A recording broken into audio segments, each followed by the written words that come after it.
So please describe to me what the aesthetic look is exactly. Well, like this guy here. Yeah. So we'll go ahead and bring Oh wow, you really have to come in here? like this guy. Is this No, is this really happening? He met the other guy behind you, bro. Like I don't know what you're talking about. I'm right into that bad boy. You can stay right there, behind the camera, behind the camera. No, see now that you got me jealous now. That's okay. That's not no, fair. but you're more in the category like Reparations, Arnold. Okay? My man. Yeah. Arnold Ferrigno. Huh? Okay. Aesthetic.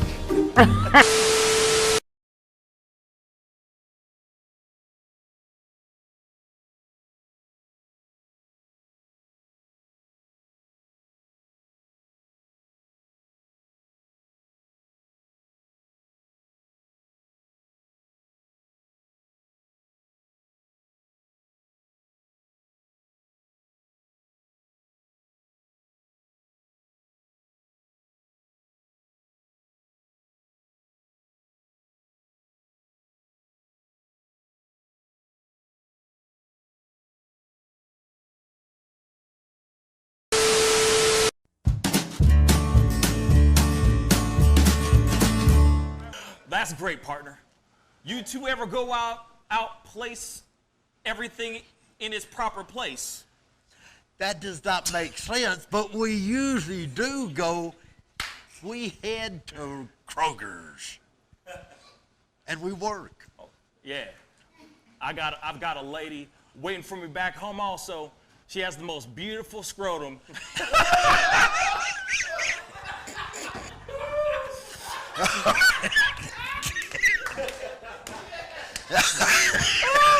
Oh, God. And when she sings, she sounds just like a puppy dog.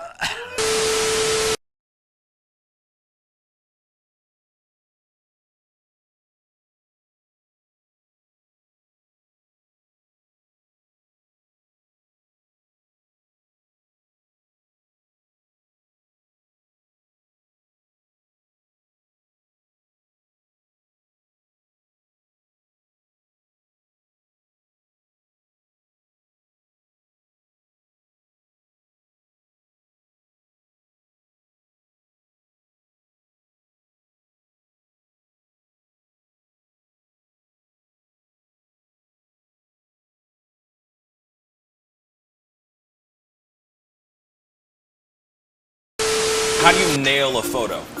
Just gotta get in the mode. You gotta talk with your eyes. Talk with your eyes. Talk with your eyes. You Okay, gotta so have the eyes can first. you show me a little bit of something, like to this camera? I would love to know how to do this. I just want to know. Well, How I do you do it? mean, Teach the me smile, something. You can get the sexy eyes. Then you know you gotta get the smile going on some shoes, but you know. Wait, hold up. You got. I gotta when try it's this time, with when, you. it, when it's Hold time on. to laugh, I gotta try you this gotta with think you. of something funny and start laughing. Do it again. Do it again. How do you do it? Teach me. Sexy eyes. The sexy eye. This is sexy eyes right here. Smizing? Smile. So you're smizing. Smizing. Okay. And then you gotta get the. No, I look like I need to take a poop or something.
Wish words were like little toy guns. No sting, no hurt, no one, just a bang, bang.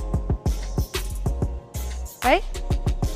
Is that it? Yeah, it's something like that. Just a bang, Toy bang, guns. rolling off your tongue. Toy guns. It's no smoke, no Bang, bang. bullets. Water guns. All right.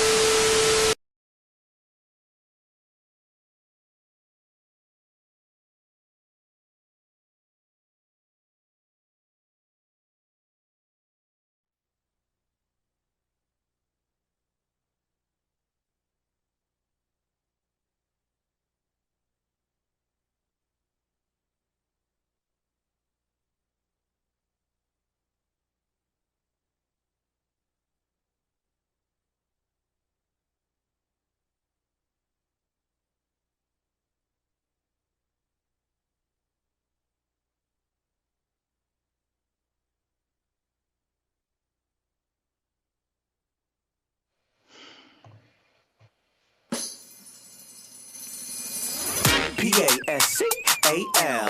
You are now rocking with that dude Pascal. We be going wild, Haitian in the building, so original. Got the haters catching feelings. Get your hands up to the ceiling and keep them held high, cause St. Louis is ready. Forget about it, goodbye. Hold up, we just saying hi. Five somebody, rise up. Weekdays, catch us live, somebody, let's go. Good evening, everybody, and welcome to the Pascal Show. What's up, everybody? I hope you guys are all doing well out there, enjoying your time, enjoying your day. You know what I mean? This is the end of hump day. We're that much closer to the weekend, y'all. I don't know about y'all, but I'm excited about the weekend. You know what I'm saying? I have nothing planned, and it is glorious. That's all I got to say. I'm excited about not doing a damn thing. You feel me? Not doing a damn thing. Tomorrow, by the way, is going to be insane. I just want to let you guys know I have two things going on tomorrow that I'm very excited about. Tomorrow, I have a friend of mine coming on. She just recently was a victim of police brutality, and it was caught all on tape. And it's all in here, all here in my town. This was all caught on tape, a live stream. A live Facebook stream. She'll be on tomorrow to talk about her story. Tomorrow morning to talk about everything that happened because it's really bad. The video is very, very bad. Clearly, it was totally unjust how she was treated, how everything was approached in the whole situation. She had to go to the hospital after she was released from jail. So she's going to be on tomorrow morning, which is going to be a very, very good one. I just wanted to give you guys a full heads up on that one because tomorrow is going to be a really thick and juicy one for sure. Then Thursday night, I have somebody very special coming onto the show. Joyce Hawkins, Mom Breezy, a.k.a. Chris Brown's mom, is going to be on the show live Thursday night, tomorrow night at 7 p.m. Central Standard Time. I cannot wait to talk to my good friend, talking about her fashion line, everything that's going on in L.A., how everything's treating her right now because she's in L.A. and they still dealing with this COVID crap. You know what I'm saying? But she's making the best of it, doing some really cool stuff. While she's out there with her fashion line and all of that. So I wanted to give you guys a fair heads up about what's going on tomorrow. Tomorrow will be a thick-ass day with a whole lot of content and conversations. Also, I want to see, I'm going to try to take phone calls on Joyce's interview and on the interview that I'm having with my friend Courtney, who, like I said, we're going to be showing you the video tomorrow before we actually sit down and chat it up with her via Skype, Zoom, and all that. But I know a lot of you guys will probably have a lot of questions that you guys can either call in to ask, or you can obviously comment in the family chat room, of course, and I will read those things out loud. But so I just wanted to give you guys a heads up of what's going on for tomorrow. Tomorrow's very, very thick. Lots of conversations, lots of interviews, and a lot of moving parts going on, and I'm very excited about it. Woo! So let's get into this without further ado. My brother T is in the house. He's finally back. I mean, he left. I don't know what happened to him. You know what I'm saying? Like he really just ghosted my ass. You know what I'm saying? Like he was like, "Hey, it was been real." I'm like, "Call me," and he's like, "Yeah, all right, yeah," and he just left my ass. Just left my ass, man. Damn, how you doing, brother? What's going on? What's going on, fam? I apologize. I was absent for a little while. It's okay. I'm just giving you hell because I can. I'm always here in spirit or in the chat. No, I've been seeing you in the chat. Real talk. I've been seeing you in the chat. You know what I mean? All up in the videos. You know what I'm saying? All up in the videos, dancing. But I'm glad to see you back, man. I'm glad to see you back on the show. Appreciate it. Real talk. All is well. All is well. Yeah. So of course we got a lot going on, a lot to talk about.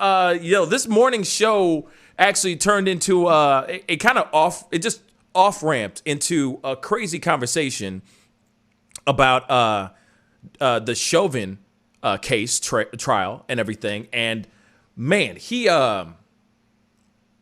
it was just weird. I mean, I love when a conversation or when the show just goes a certain route that you don't expect it to go, but it does anyway. You know what I'm saying?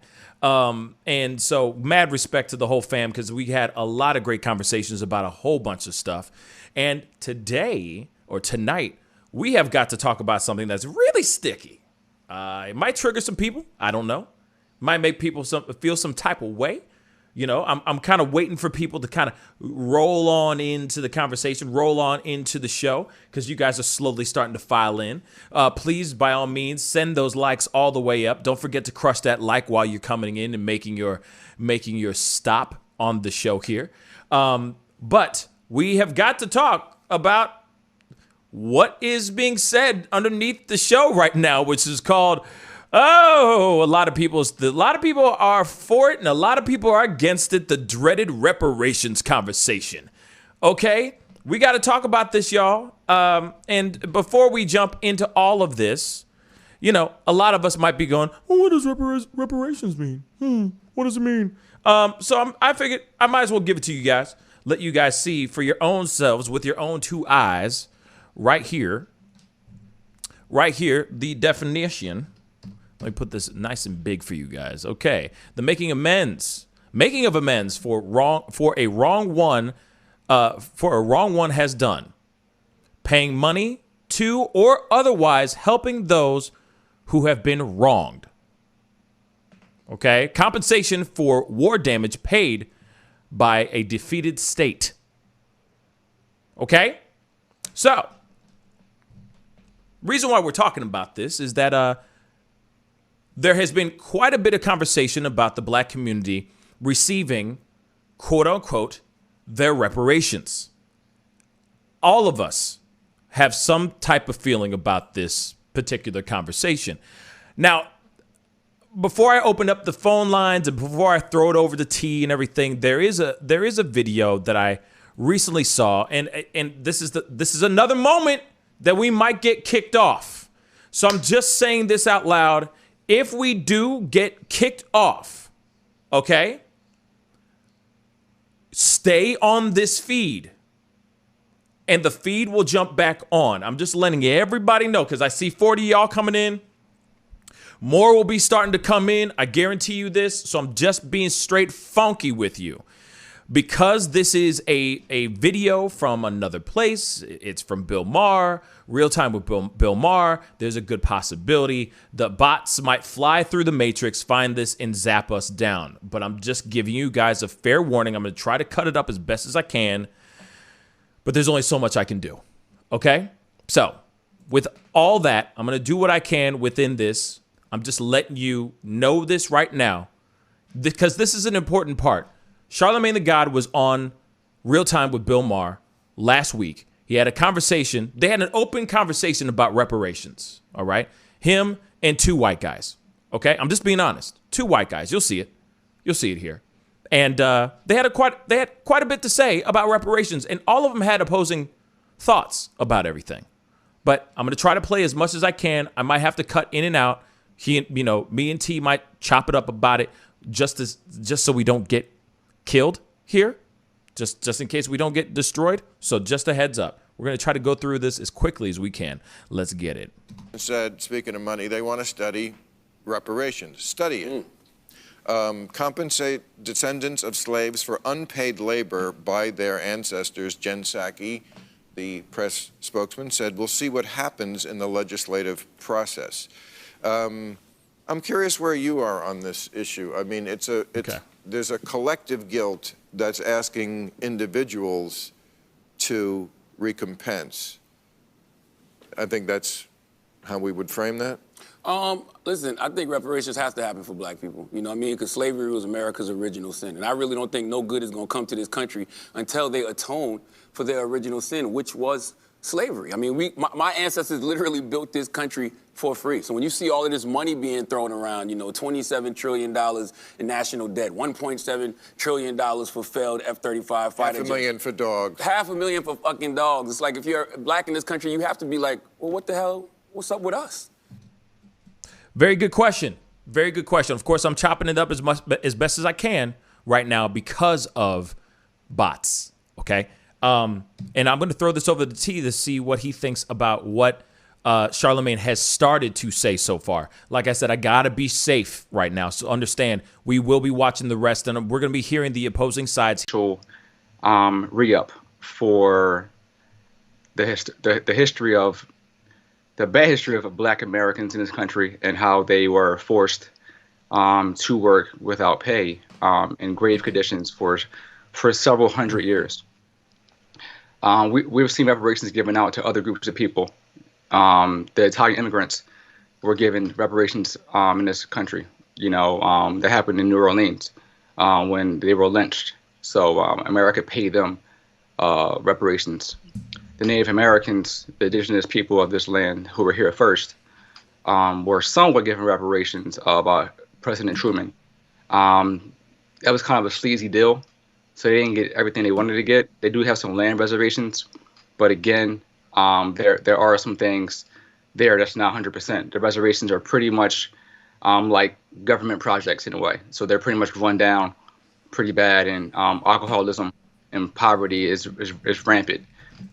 Education in terms of it given from the government is pretty bad. It's worse than the ones in the ghettos. So America has a really sleazy way of doing things, and we can't dismiss that. And me saying that isn't unpatriotic. It's just simply facts. There are people who have, you know, come here, the Japanese. They were in internment camps. They were given also reparations. So there are other groups here who have gotten reparations. It's just that similar to the marijuana thing, America can't find a way to regulate it. You know, they can't figure out a way to control it. So the regulation dealing with reparations is going to be hard to financially figure out. So they're trying to avoid that because everybody in America who claims to be black, even that one drop rule, which was not something that we decided to do, I'm pretty sure we'll step up and say, I am black. Someone in my family is black, so I deserve a check. Mm-hmm. So this will be complicated going forward. I mentioned before in regards to it's funny because if you really think about it, like if you look at something, for example, casinos. Oh, right. I'm a 10th Blackfoot. Right? Literally, you just took Cherokee. Blackfoot out of my head. Literally, yeah. I'm a 10th Blackfoot. Therefore, Blackfoot. I deserve. I can get a casino, and it's like, no, hold up, wait a minute. This doesn't constitute for you. And that's the one thing that there is that concern for sure. That, you know, suddenly any person that just says, oh, I'm not like a quarter, but like something like I'm a 10th black. I deserve my whatever 40 acres and a mule type of situation. Yeah, I deserve my percentage of that 10th from reparations because, you know, my ancestors were enslaved. And it's like, well, does that constitute really you? But then it's like, then it's like, no, that should constitute as you too. Really, if you really think about it, because it is your ancestors. But I don't know. It's a confusing and frustrating time to try to figure out, like, what is the more fitting breakdown for for everyone. You know what I'm saying? And that if, of course, this is if, that is if if the reparations was to be true. You see what I'm saying? Actually, you know what, guys? Actually, I'm going to say this out loud. You know what I'm going to do, guys? I'm going to kill this feed. And I'm going to, a 10th, Ryan James said, 1/10 black foot is equals one big toe. So that's funny as hell. So what I'm gonna do, just so everybody knows, because everybody's starting to load in, and I really do appreciate it. And this is I hate it when because they're saying the sound is not connecting with the actual picture. So what I'm gonna do is that I'm gonna kill this feed. Okay, I want to make that abundantly clear. I'm gonna kill this feed, and I'm gonna start a brand new one here in just like 2 minutes, just to give you guys a heads up, because I'd like for you guys to hear and be a part of this conversation. I'm so sick and tired of this internet being a pain in the dick. Real talk. All right, so I'm starting over, and I will be right back. Debbie, thank you for saying that. I'll see you guys in a minute. Bye. Go live. And you're in an area where you don't have much choice about internet provider, unfortunately. That's the truth. Hold up, man. I gotta mute us real quick.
Okay, we're gonna try this again.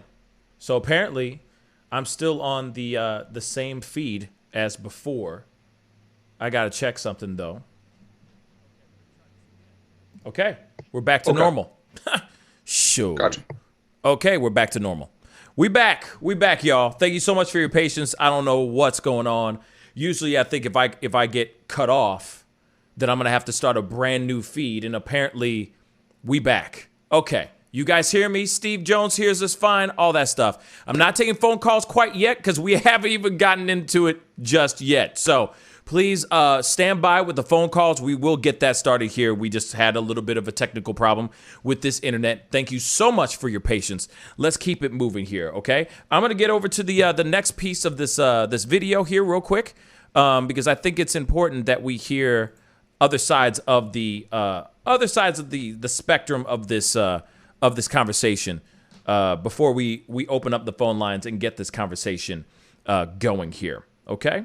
So here's another side of it. Here's Bill Maher's thoughts. Guilt, but individual white people are saying, I didn't do it, and my ancestors didn't even do it, and you are not your ancestors. I'm a descendant of those ancestors. I know, but okay. Hey, listen, when a debt is old, a debt is old. Period.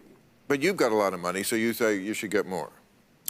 Should I get more? Well, no, you should get a check. Yes, I'm 97% West African, born in Charleston, South Carolina, so I should definitely get a check. But if it's to the point where, you know what, you make too much money, we don't think you deserve it, cool, give it to somebody who needs it. But to act like black people in this country don't deserve reparations is absolutely nuts to me.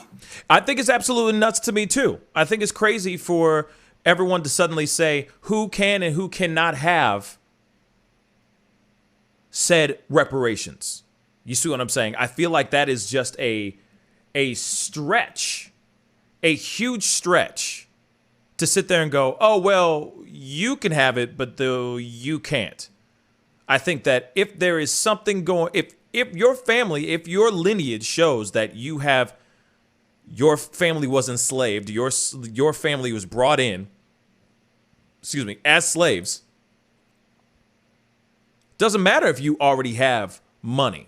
Like Charlemagne the God deserves to get his reparations, just like his wife might have it or his family might have it. I mean, they deserve that money. That's what I think. I understand that there's a hiccup, there's a little a confusion of like, oh, well, wait a second. If you already have opportunities for generational wealth and you're already creating your own money, do we really need to give you that reparations if your family's doing fine? I can see somebody going like what Charlemagne the God said, taking that money and passing it on. You know what I mean? Or going, okay, this family deserves it more than me. You know what I mean? Because I'm doing just fine. Would have been nice to have that check earlier when my family was struggling type story, but I'm doing okay now. You see what I'm saying? So I could see that being passed on, but still being passed on doesn't matter though, because shouldn't every single African-American that is, let's just say 18 plus, get a check? Wouldn't that be how it goes down? T? I mean, that's what I would assume. Yeah. I mean, it sounds about right to me. But in terms of like payouts, the question is how? Because the future is going towards cryptocurrency. You know what I'm saying? That could be another avenue with some shares in that. My philosophy is not just a boatload of cash. I mean, we've seen that on the Dave Chappelle show. It's not going to work. You know what I'm saying? Right. What black people need is like you said, generational wealth.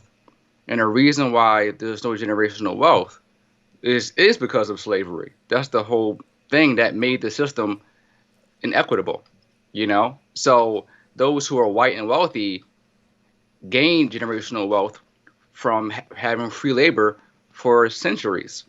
So that's why they're so far ahead. And look at the black neighborhoods around this country. Most of them aren't prospering very well. They only start prospering when gentrification happens. Public school systems for black, children are atrocious. That's why we see black kids who are able to go to private schools or suburban school. It's only a few. So already there, educationally, that opportunity gap, that achievement gap is wide, very, very wide for decades, because those who have will prosper. Those who have not may get lucky.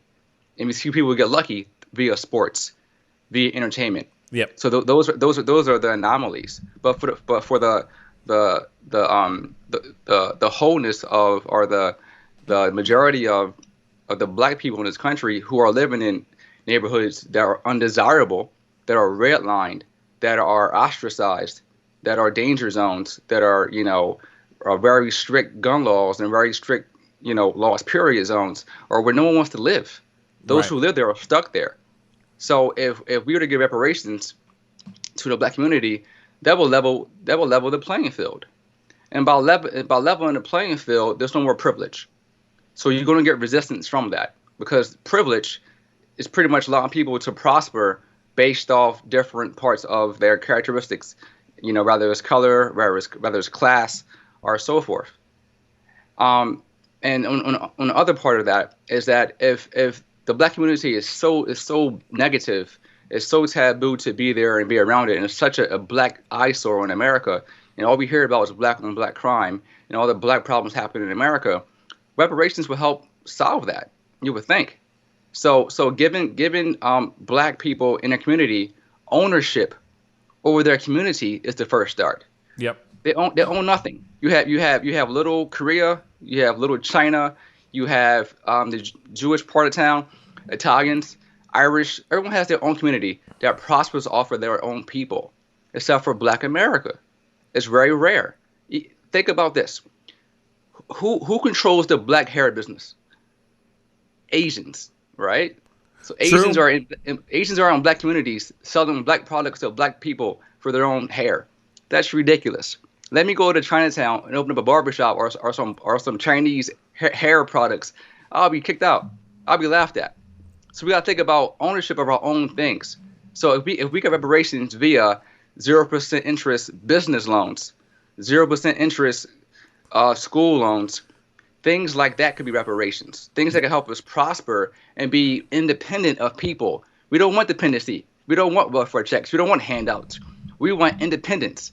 So you can build your own communities, have your own schools, have your own businesses, have your own wealth. That's what needs to be taught. But unfortunately, we don't own our own music. So we have the Jews own the music, right? The whole business. They own Hollywood. So we can't even own our own films and own music. Right. So like we're being pimped out. Let us buy back what's owed to us. That's reparations right there. Yeah, well, and I agree with that completely. I think that it is a conversation that is more than just a fat check. Even so, I mean, what even constitute as a fat check? Really, if you really think about it, would it be a fat check? What would constitute? What is the price tag for reparations? You know what I mean? What would that constitute nowadays? Would it have interest right now or no? And that's the question that would have to be made if it was to be something that actually became a thing. You know what I'm saying? But there are different ways of receiving reparations for sure. And those things that you just listed off are perfect examples of those things. And of course, in the video, they even say that as well. Like, hey, there are other avenues. There's other ways of actually receiving reparations without it actually being a check. It could be, school education for schools, etc. There's a lot of people out there that believe that most black people should not even have to pay for college. Shouldn't have to pay for college at all, like as their way of reparations, so that they get a free education and so that they can move on, live long and prosper, and create their own version of generational wealth. Exactly. The thing that we don't have is we don't have generational wealth for sure. That's one thing that does not exist in our community. Yes, there is generational wealth for certain people, for certain families and everything, but it's not a overall opportunity out here. You know what I'm saying? It's not. I mean, I think tax exemption would be good too. I mean, hey, federal tax exemption, that would be great. That'd be amazing. How about that? That'd be amazing. It won't be forever, but it'd be for a time period where people who want to prosper will be able to prosper from that benefit that's owed to them, owed to their lineage, their family, for sure. It's unfortunate because we're going to be resistance regardless, Pascal. I mean, people are going to resist because they already know that they're on a higher plateau. No, why give up that power, giving that power up, that piece of that pie? It's too much money for them to loosen up, or too much class. It's because it's really funny because when it comes to ain't nobody want to give the key to the kingdom. Ain't nobody want to give the key or give you passage to the top of the mountain. Everybody, we are all in that rat race trying to be king of the mountain, of our own particular mountain, but we all are trying to get a piece of the pie. We're all trying to get our own specific version of health, wealth, and fruitfulness, let's just say. And not every day you're going to have people, America, let's just say, regular Americans, be okay with the idea of, oh, well, okay, so that black guy just got a fat ass check today, just direct deposited into his account. Lucky him. You know what I'm saying? Not a lot of people are going to be like, okay, I understand that, But then it's like, well, is it only one check? Is it only one check to one person?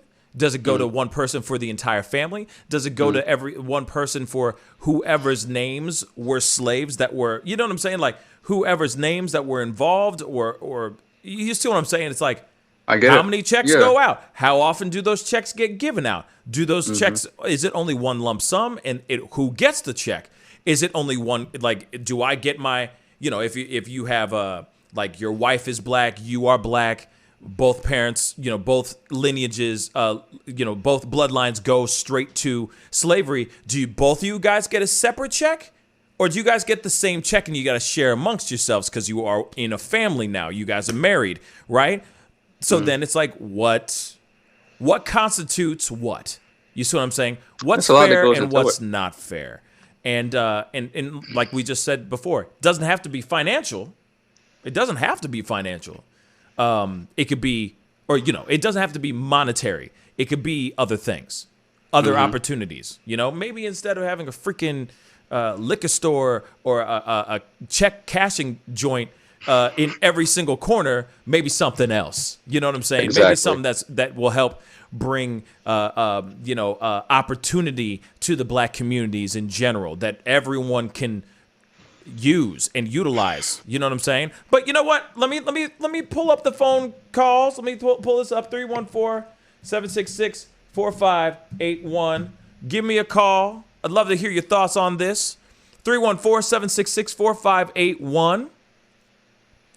Give us a call. Love to hear your thoughts on this. I know some people were trying to call earlier. There it is. Whoop, there it is.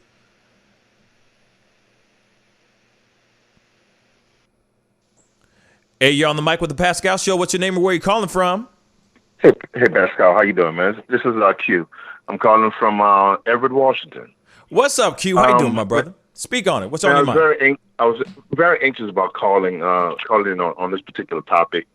I have an issue with it. Shoot. To a degree. I really think that because we have an issue with keeping the money within the black community, I think that reparations would be a bigger problem. I remember after Hurricane Katrina, man. I went out to Houston. I'm actually from New Orleans, but I went out to Houston, and FEMA gave us a whole bunch of money. And there was a gentleman I heard in a store saying, "Yeah, we got all this money from the people got all this money from FEMA. Wait till they get reparations." And it made me think, there are entities, such as mom and pop stores that are waiting on us to get reparations just as much as we are. And until we're able to understand the value of the black dollar and keeping the black dollar black, I have an issue with it. Let me tell you something, man. There's not one HBCU in this country, not one. Two things that has a black photographer for graduation, nor do they own their own bookstore. It's either owned by Barnes & Noble or a company called Follett. All right? And we have yet to figure out the importance of making sure that the money stays black. Let me ask you a question, Pascal. Have you ever been to Black Wall Street in Tulsa, Oklahoma? I have not. No, I have not. It's a complete joke. If anyone has been to Tulsa, Oklahoma, what is it, green something in Archer, that intersection? Yeah. It's been gentrified. There's, matter of fact, it's like one city block, and then someone has built in a baseball field entrance into one of those buildings. And once you go on the other side of the building, man, it's dog parks and breweries, and it has really turned white. And people just don't get it, man. Yeah, I see what you're saying. I'm gonna go ahead and yield and let the other callers come through, man. But that was my 2 cents. No, Q, and I appreciate the call, man. Thank you so much. Very good points there. Thank you, man. Real talk. Good Have show. a good one, man. Show. Thank you, brother. Bye-bye. Thank you. Peace. No, and the funny thing is one thing is he has a very good point. Is finding ways to keep the dollar, the black businesses afloat, where they all help each other out, where they all of us keep each other alive, but that doesn't exist. Really, he does have a point there. We got another phone call. Yeah, great point. Hey, you on the mic with the Pascal Show. What's your name? Where are you calling from? Hello, this is Jay from Delaware. Jay, what's up, man? How's Delaware treating you, bro? Hey. It's all right, man. Good. What's on your mind, man? Speak on it.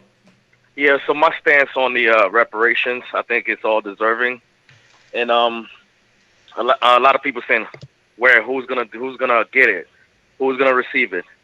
Guess what? It's not hard to figure out who's African American and who's not. You understand? The government knows. Everybody knows. So let's not play this game, okay?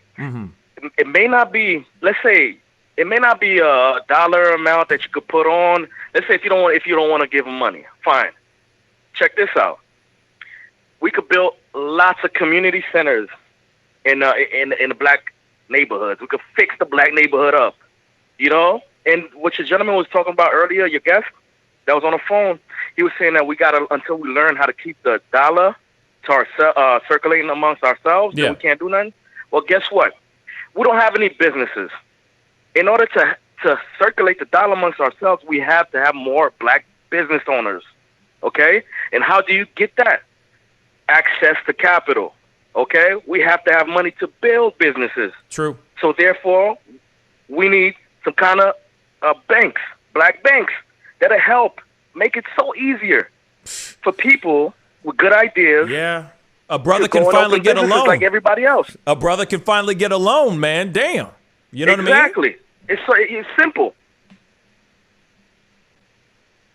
Yeah, that was my take on it, man. Man, Jay, I don't want to continue because I feel it kind of pisses me off when people are claiming that they're against it. Right. It's something so simple. Right. Native Americans got it, Jews got it, Japanese got it. Everybody's getting it. But when it comes to reparations, not even reparations to give money, a study, and people are bent out of shape. Come on, man. Yeah. Come on. Look, it's my take on it. I want to continue. Thank you, right? Jay. Appreciate it, man. Stay night. blessed, man. You too. Peace. I mean, he definitely has a point there. And it's true. It's kind of like a combination between two things. Wow. Okay. Let me get this other thing. Hold up real quick. We got another call. You on the mic with the Pascal Show? What's your name and where you calling from? This is Ahmed. I'm calling from Jersey City. Ahmed. Dothan, Alabama. What's up, man? Speak on it. Hey, what's up? The cost of living, fellas. Hey, man, I was sitting here and I was just flipping. I did a YouTube search for reparations. Right. Yours came up for a lot. It's a conversation that I'm 10 toes down with it. I don't even know what the conversation is about. I see reparations on the screen and speak on it. Right. And I heard the last call. My family and I, we've been playing it almost like a chess game because that's how they play with us. White supremacy plays chess, not checkers with us. We play checkers. So Facts. We're overthinking it a little bit, guys. I want to get your thoughts on this, on what my family and I have been talking about. Okay. We're overthinking it a lot. We have to play it like a chess match. We have people here that they have moves that they're putting against us. So, well, who's going to get it? All of that. Okay, let's not talk about money. What about taxes? The natives don't pay taxes. My pop brought up an interesting thing. He was like, black folk, descendants of slaves, should not have to pay taxes at all, just straight up tax deferred. And what's dope about that is that's for all the people that say, well, I don't want to pay out of my check. I don't want to cut a check. It kills all that noise. So then immediately black folk are at least 20% more effective because they're bringing that much more in.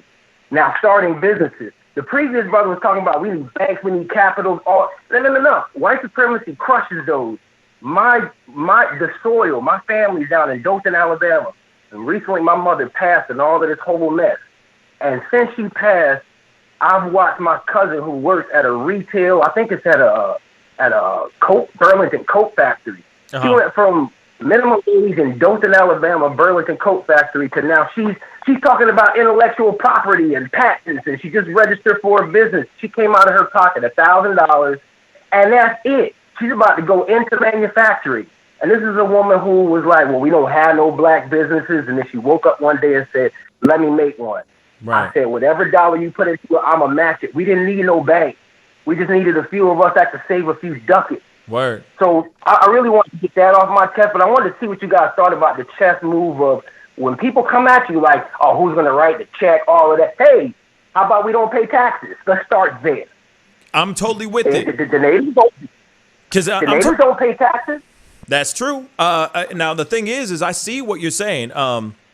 And I'm with it, because then that money that was supposed to be spent on taxes can be spent on investing on something that is important, investing in a business, growing a business, etc.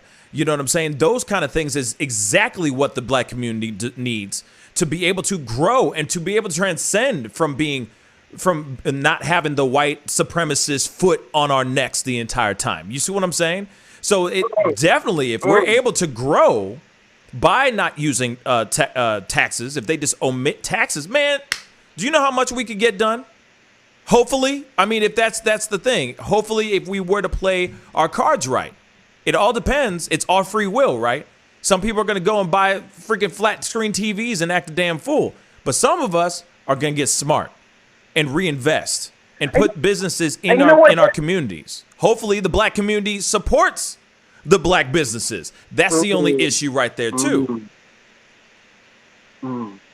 Is it necessary? But wait a minute, gentlemen. Yeah, go ahead. Is it really necessary? It's about ownership.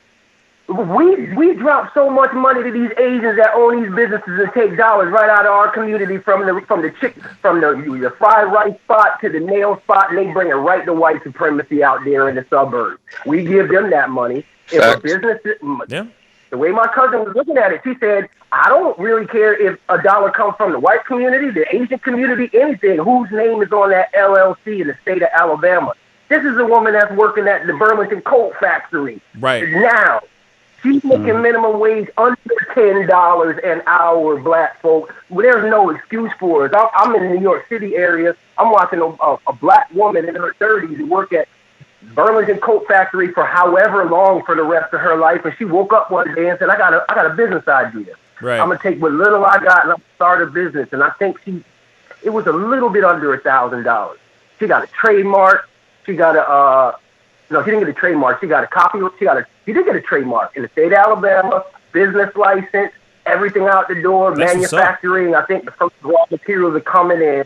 And this is someone who works at Burlington Coat Factory for like $9 an hour. So we need banks and all. No. That's how white supremacy infiltrates.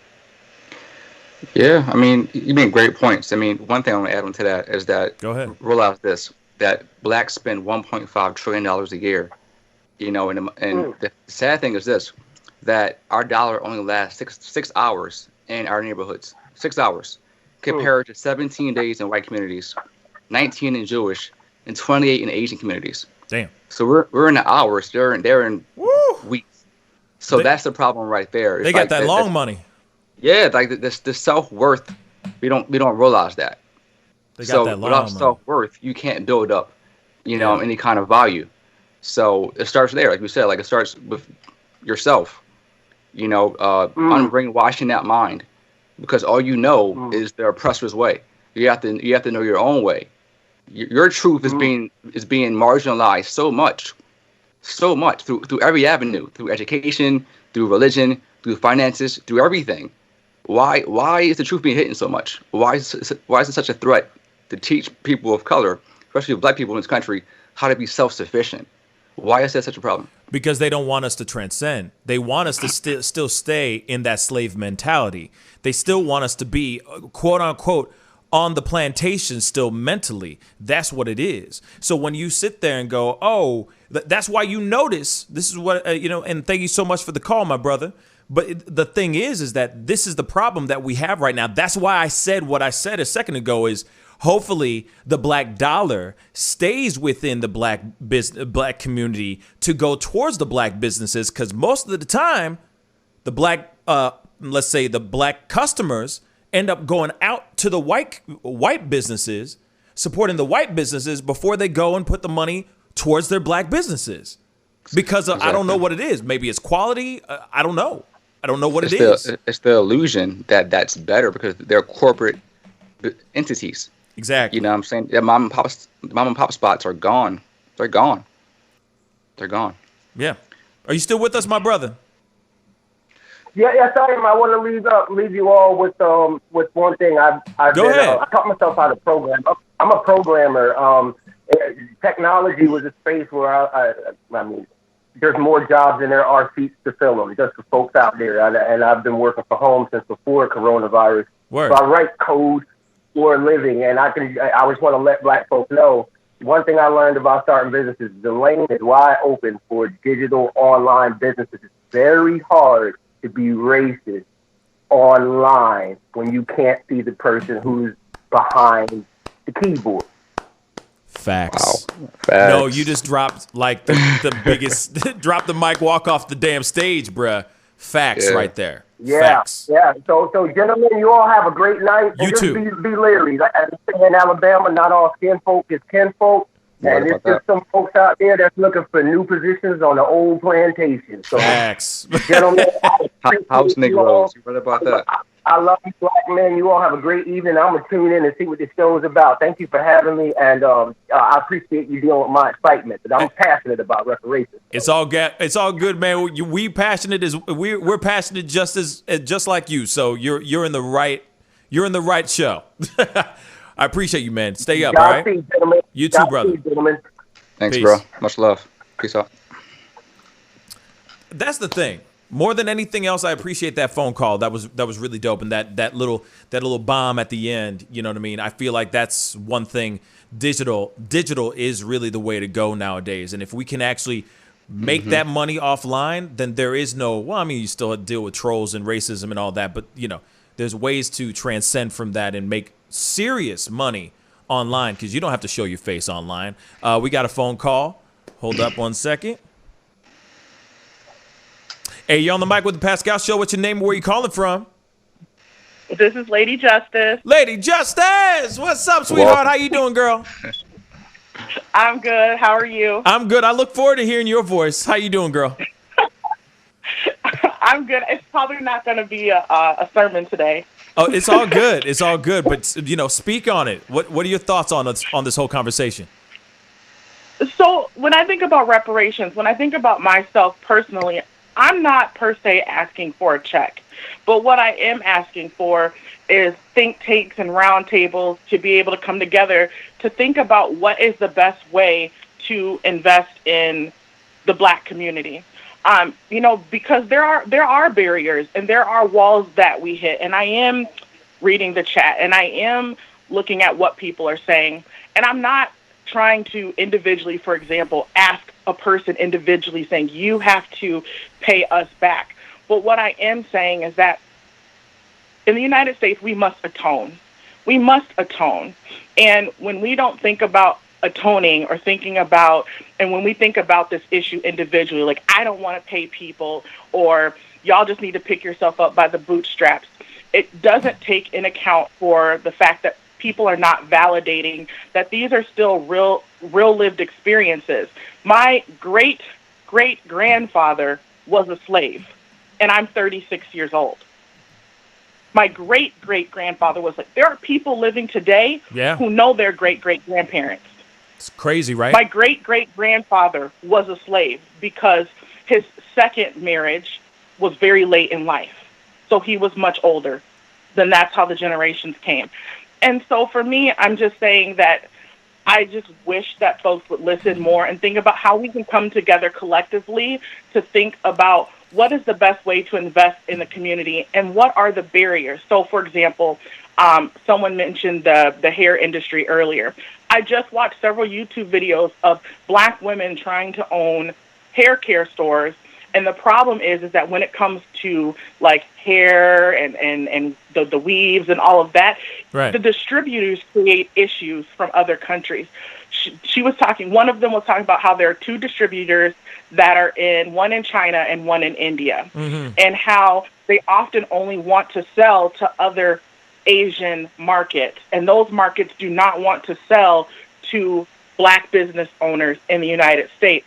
So for one, that creates a problem because the hair braiding industry and weave industry is huge, especially since a lot of black women have shifted away from relaxers to natural hair. We broke the relaxer industry. Businesses lost a lot of money with that.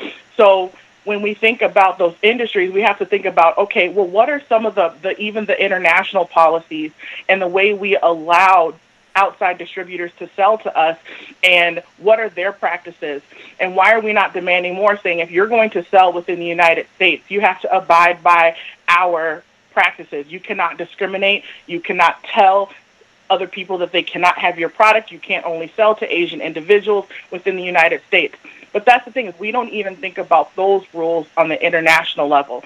And so I feel like there needs to be a broader conversation, not just about what are we going to pay to invest in the communities, or what are the checks going to be, but also continue the conversation about what systemic barriers exist at the local level, at the state level, at the national level, at the international level, that continue to make business hard for Black people here in the United States, and why we cannot continue to build community.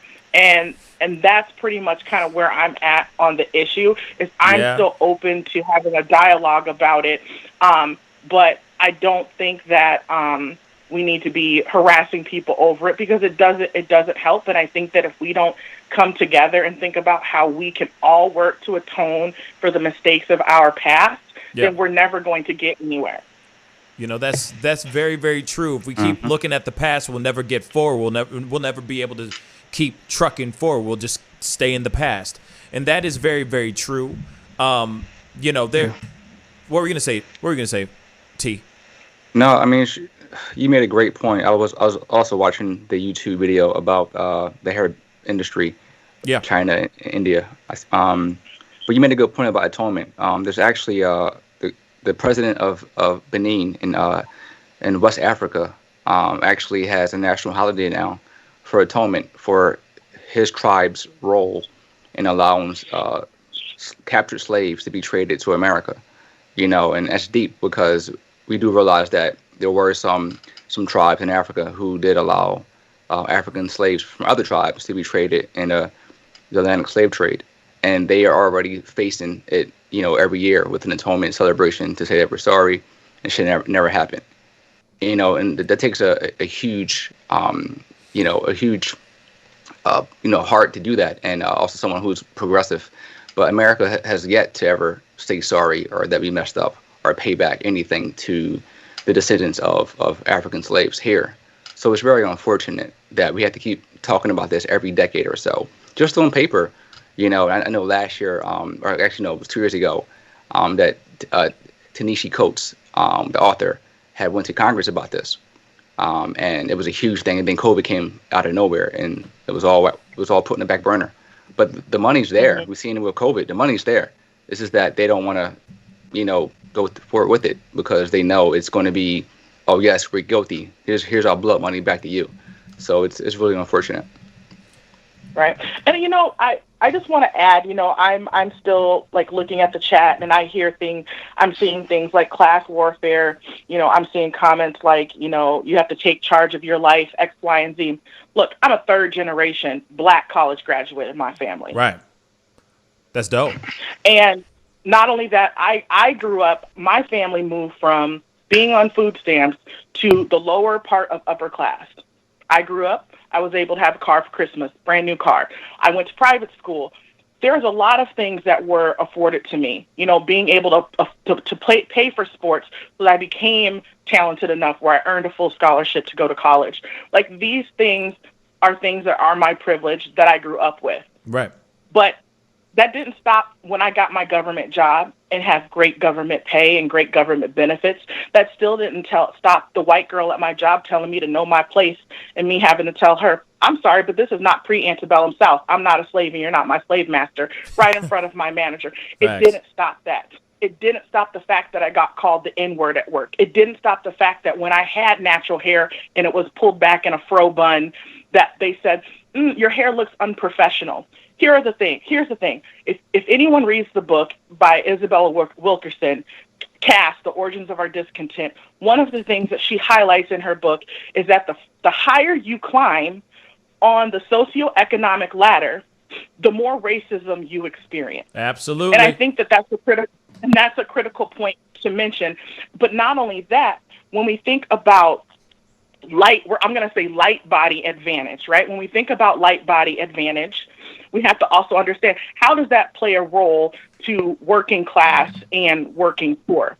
That also plays a critical role in that, because guess what? When you think about the Southern strategy, they convinced enough poor whites to believe that even in their poor circumstances, they were better off than poor blacks, which continue to keep poor blacks down. And here's another thing. When we think about poor black people and we say things like pick yourself up pick yourself up, clean up your community, there are a few bad apples in the black community, right? There are but a good majority of black people that live in these neighborhoods don't want these things to happen. They work their 2 and 3 jobs. They try to take care of their families, X, Y, and Z, and we don't give them enough credit for that. I work in government. I see what these programs look like. And one of the things is that most of the programs like SNAP, you have to work or you have to volunteer or you have to be in school full time to get benefits. There are programs like child care assistance. You have to be working. You have to be in school. You have to be doing certain things in order to retain these benefits.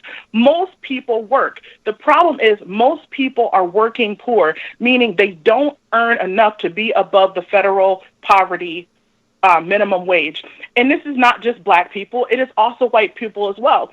But guess what? They're still here and they're still working. A person who's making $8 at Burger King but has two kids and maybe has been divorced is not going to be able to cut it for a family of 3. Hell no. And so I'm saying there's a lot of things that people need to look at that the community is trying to do. But when the community has had redlining, when the community has had veterans return and not get access to the GI Bill and not been able to get mortgages, when you destroy things like Rosewood and the Greenwood area, which is what we call Black Wall Street, when you initiate race riots in Chicago and in New York and in Detroit and in all these other places, these create issues in communities that need help the most, and they continue to break these communities. And then when you label black organizing as terrorism, right, even though they're doing good things for the black community, we're going to continue to have problems. And this is why I'm saying that this discussion on reparations is a lot broader than just give me my check and who needs to give me my check. It's about atoning, it's about educating, it's about respect, and it's about validating people's positions where they're at and living life with empathy and compassion. Amen. I was going to say. Amen. Sorry, I went on a sermon because I got passionate. No. I mean, no. It wouldn't be Lady Justice if it wasn't a moment. You know what I'm saying? What you're saying here is absolutely 110% true. And right. But the thing is I feel like we need to start looking at, regardless of, let's just say, reparations or not, we need to start, as a black community, start to restructure things. Regardless, we need to start looking at things differently.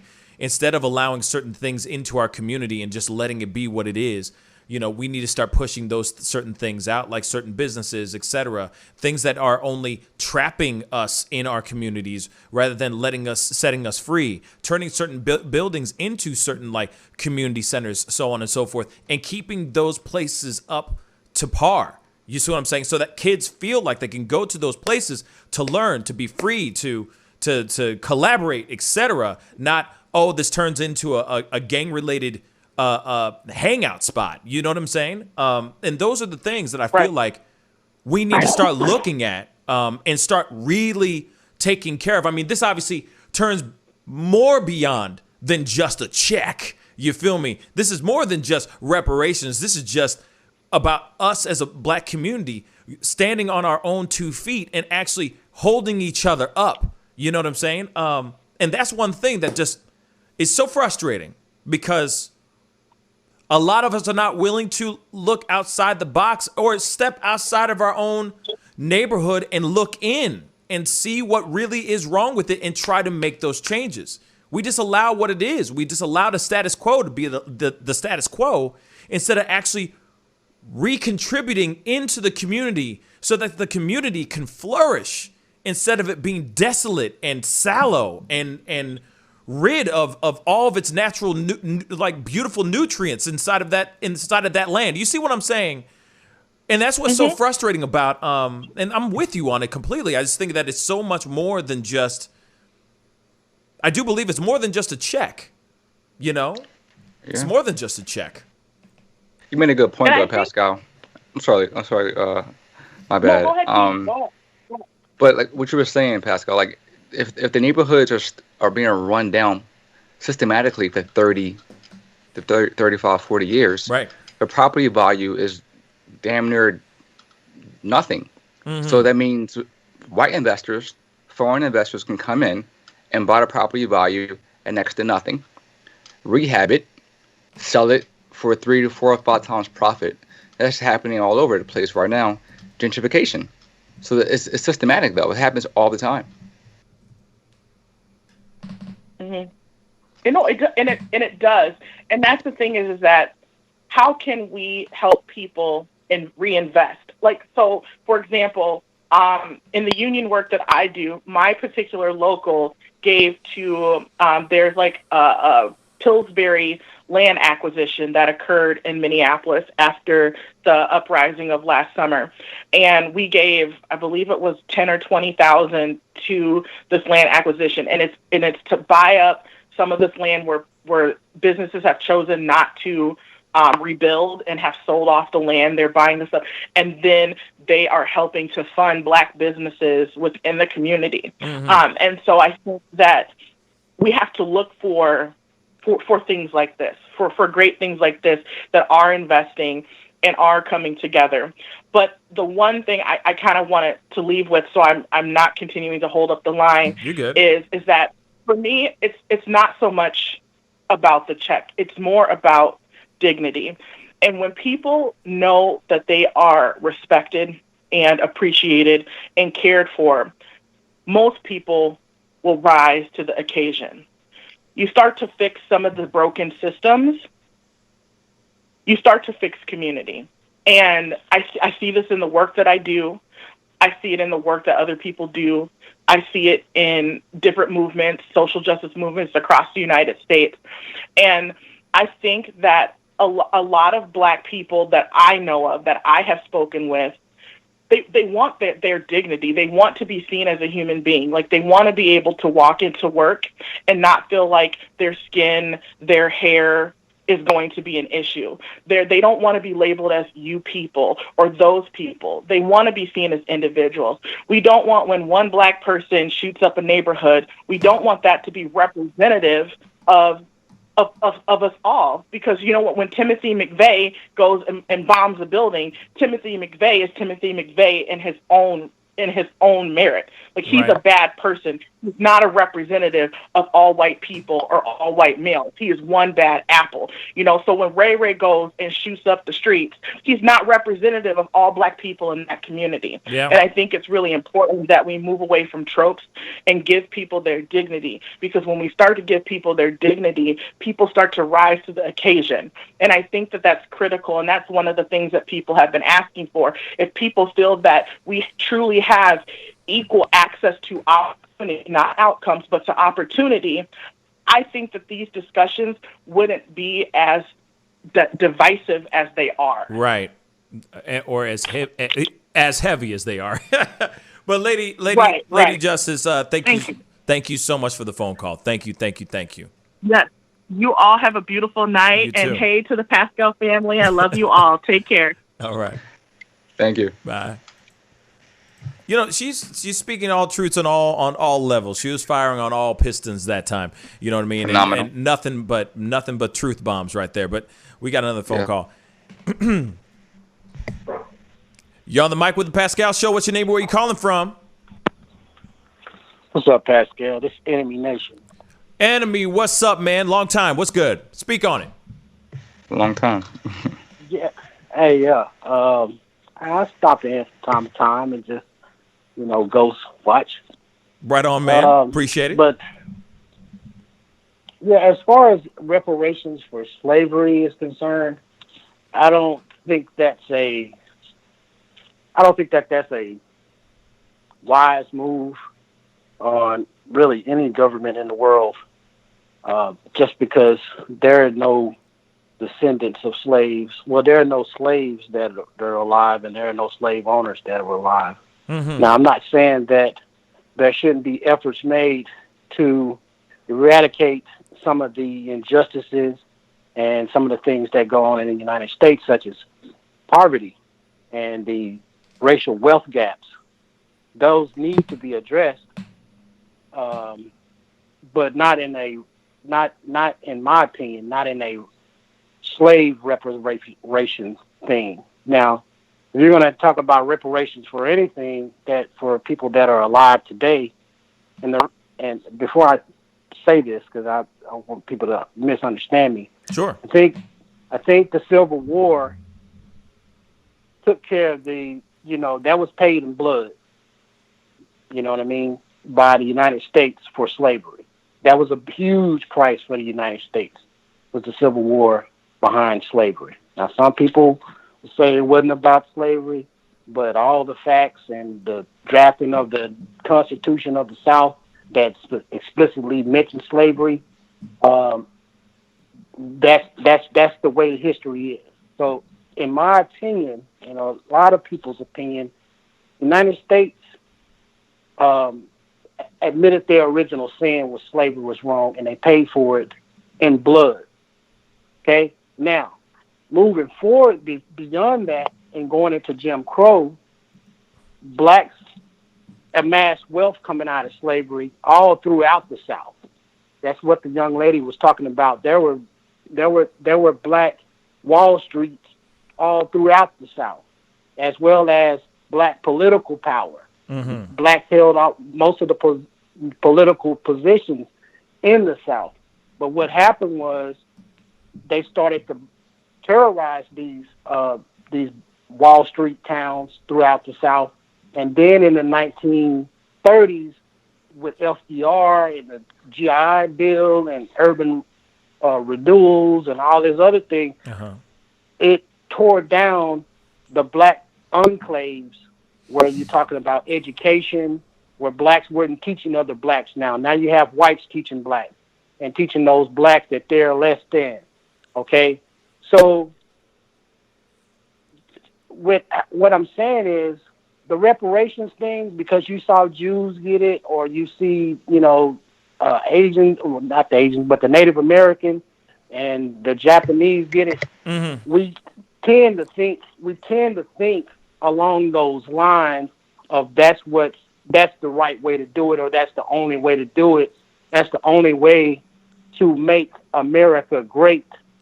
Because it hasn't been great for many people, only a certain amount of few. Jim Crow affected white people too. Segregation affected white people too, because before that, black and whites were getting along in this country. And what it did was it miseducated one group of people and made them think that they were something that they're not. So they're believing that. A lot of them are believing this to this day. And then there's a group of people that were believing that they were less than. So it affected white people as well as black.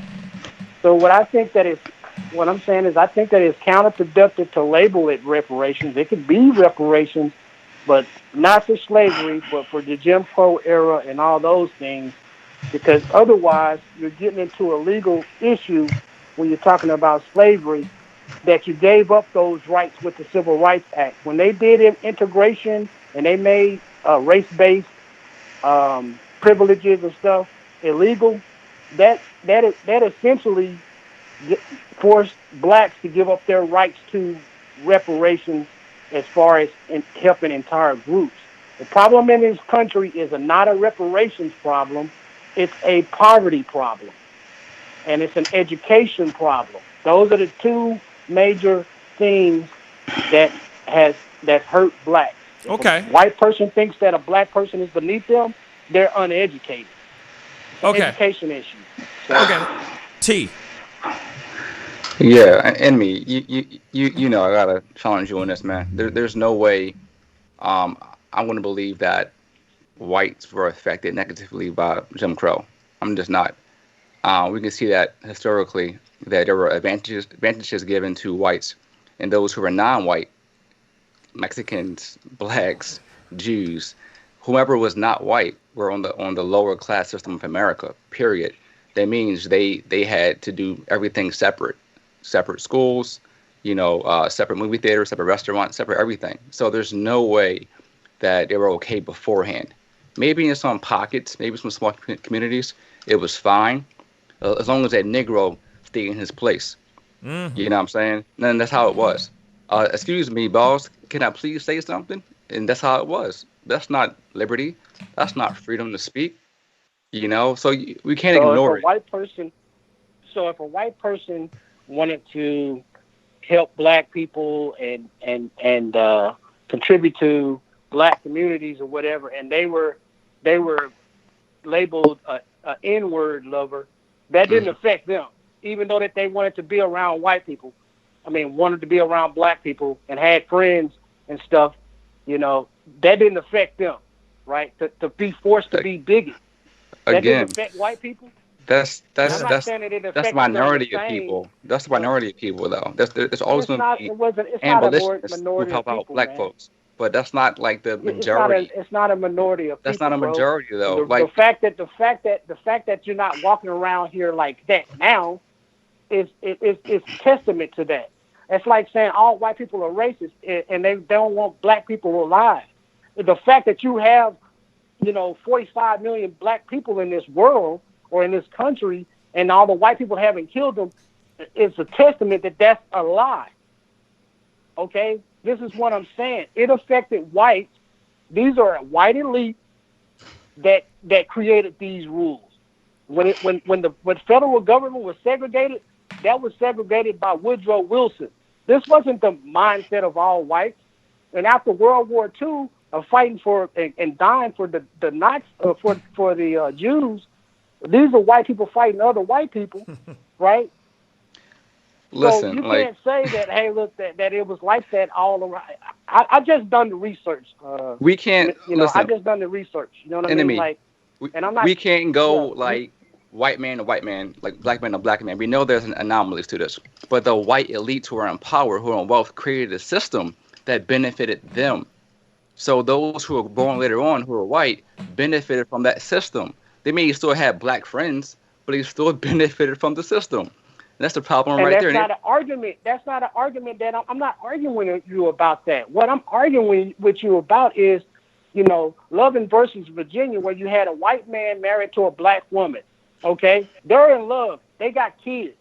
The government's telling them that they can't be together. Right. Okay? So you can't tell me that segregation didn't affect the white dude, but it only affected the black dude.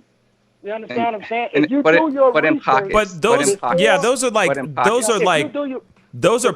like those are like a moment to moment, case by case kind of situation. But the general population of black people were affected by segregation tremendously. You see what I'm saying? So when they finally started to integrate. No, I know you're not trying to say that. I'm not. I know you're not trying to say that. And I'm trying to give you. And I'm listening to you. I'm hearing what you're saying. But at the same time, you're basing it only on like case by case, and it's a general, like it's a broad stroke rather than a finite case by case kind of situation. I'm seeing what you're saying, but at the same time, I just can't agree with it. You know what I'm saying? Like, I understand that it comes to a shock that not all white people are racist.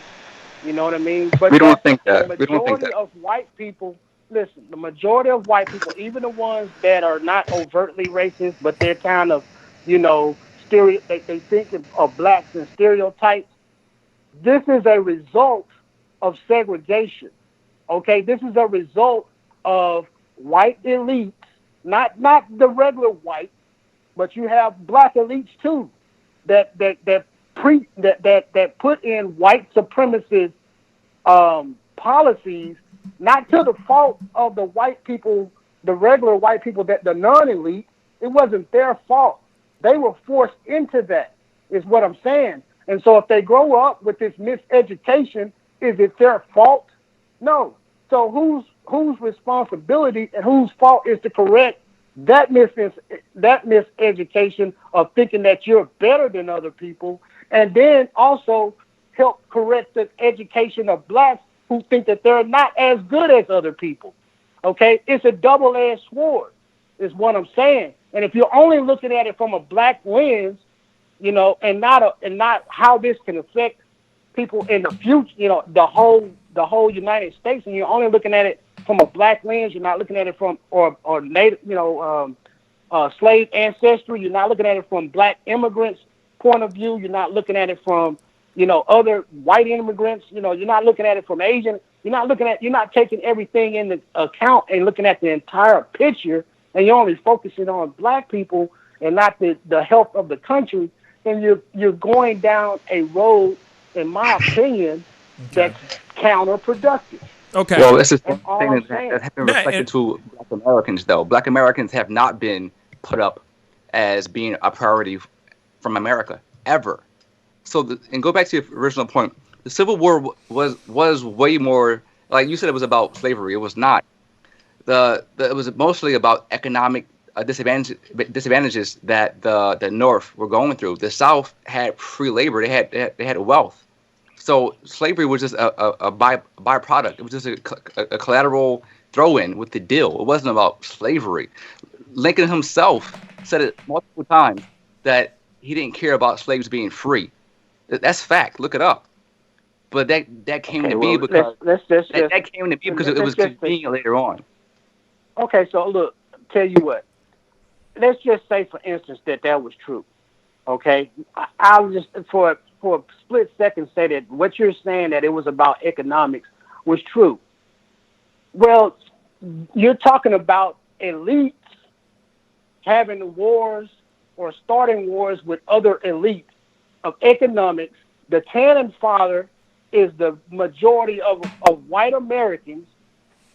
500,000 of them, more than 500,000 of them, almost 640,000 of them, died at the behest of elites that called the shots, pulled the strings. You know what I mean? And so what I'm saying is that the majority of Americans are not elite. So the people that are causing the problems in this country are elite. And so I think it's up to the federal government to rein in these elites or put protections on the majority of the country who are not elites that tend to be cannon fodder for these people. You know what I mean? Yeah. This is all I'm saying, and I'm not saying that. Like I preface my thing. Right. The slavery thing, okay? It's done. It's over. My people have been in this country since the mid 1700s. Okay. Right. Uh-huh. Before there was the United States, my people were slaves. Okay, that's how far back I trace my slave ancestry. That's what's up. All right. So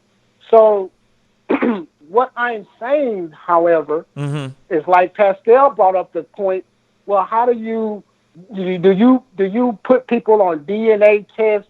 I mean, the records that we have was before the internet, right? Right. It was before Photoshop and all these other kind of. We went to the individual cities. We went into those records of those old towns. Some of those towns don't even exist. So how do you do that? It's possible. We're the greatest nation. Well, we're the most richest, not the greatest, but the richest nation on earth. So it's possible. But how much privacy do you have to invade or whatever? Like I said, the problem is inequality. For one, it's inequality in this country, wealth inequality in this country, and then you have wealth gaps. Right. You have racial wealth gaps. So if we can eradicate the wealth gaps, if we can re-educate people, tell them the true history, stuff like, hey, look, the Egyptians weren't white, okay? They were black. Then they had Arabs that came in, and they intermixed, and so this is what you see. When the deeper you go in the Egyptian history, the blacker you get. Right. So let's teach this in our school books, and teach people that, hey, look, black people started. They are the first advanced civilization. It comes out of Africa. This is how you do that. Hey, look, we want to do a movie with white people. Gerald Butler in an Egyptian movie. No, you can't do that. That's miseducating people. We need to come out with a movie now that shows Egyptians and how they look. They have black skin, okay? It was in Africa. We need to come out. So these types of things, the things that Dr. Seuss is doing, you know what I mean, where they're voluntarily taking this negative stuff, you'll start to, that's what needs to happen. But to talk about reparations and everybody's mind is like, oh, I'm going to get a check. Well, what do I have to present? Do I have to go and find out where this person was a slave and that person was a slave? And maybe this person was a slave and this person was a slave owner. And enemy, I think that's the one. Of the check? And I think that's one of the things that, and those are all questions I think that a lot of us have. You know what I'm saying? Like we all have those same questions. And what you said earlier, you're not alone in your thoughts and in your, in your ideas in regards to reparations and if they should be given or not, and how, why they should be given out and everything like that. You know what I mean? But enemy, thank you so much for the phone call. I really do appreciate it, my brother. Thank you so much. Been a long time, brother. Appreciate you, man. Yeah. Yeah. Talk to you soon. Been a long time. Yeah, man. Take care, Mr. T12. All right, brother. Peace. All right. Hey, there are people that do have his opinion. He is not alone in his thoughts. I'm just going to be completely honest with that. And it's good to hear the opposing side. You know what I'm saying? That's what the show's all about. We're not supposed to expect to hear all lady justices calling in. You feel me? We're going to get different perspectives throughout the entire thing. You know what I'm saying? That's why this show is so great. You know what I mean? Got another phone call. Hey, you're on the mic with the Pascal Show. What's your name? Where are you calling from? Hi, Pascal. Siri. It's Siri. How you doing, Siri? How you doing? What's going on? What are your thoughts on this situation? I have one thing I would like to say. Shoot. Actually, two. I'm going to try to keep it brief. Okay. First of all, when reparations come up, what I always, not always, but quite frequently hear from people who, like in the barracks when we used to talk about it, there were a lot of people from the South, and they'd always say, well, my family didn't own slaves. And it's like, okay, but are we saying discrimination stopped when we got rid of the institution of slavery? It didn't stop. If you were born after slavery, people were still profiting off the systems built in to keep people down. Facts. Still to this day. Like, we're not just... Even to this day. Yes, exactly. I haven't gotten a chance to speak much, so I'm going to start talking now. Even to this day. You know what I'm saying? Real talk. Even to this day. So I agree. I'm sorry. Continue, Siri. Yeah, well, but that just seems to me, it's like we've got several issues here. The actual slavery, I mean, the people that had to suffer this, most of them are dead by now. Right. But the system is still in place. People are still suffering. It's generational brokeism. It's generational brokeism. You know what I mean? Like my daddy broke, my daddy's daddy broke, my daddy's daddy's been broke, so I'm broke. You know what I mean? And I've been broke. It's generational brokeism. Yeah, and also, I mean, even if you say, "Oh, I didn't own slaves," yeah, but you still profited from the cheap cotton prices, didn't you? You could, even if you were poor, you were still buying cotton shirts, and they were still cheaper because people were working for free. So it's not like if you didn't own the slaves, you didn't profit from the system. Right. So that's just to me bizarre to be like talking about something like it's ancient history when it's still there. Right. Because even if you were to give everybody a check, say, first of all, would you not give people whose great-grandparents weren't slaves a check? They still had to suffer through like Lady Justice says, I mean, people who fought in World War II came back, and everybody was promised the GI Bill, which was a massive driver in establishing the middle class. Yeah. Well, black service members would come back, they'd done their bit for the country, they'd go to a bank and they'd want to get their no-interest, housing benefit through the GI Bill, and they couldn't. They were sent away. Mm-hmm. And it wasn't like it was just one bank manager doing this. This was a system. And they were sent away. And so it's like, that wasn't hundreds of years ago. That was, people were coming back from World War II, and they were being lynched in uniform for showing pride. Let's not forget that that's not that's not that long ago. Yeah. That's our grandparents' generation. So I just want to say, I find that so if you say we give everybody a check, it is inherently unfair to put it on the individual, I feel. Because even, say, my mother-in-law used to live in Jersey City in a black neighborhood.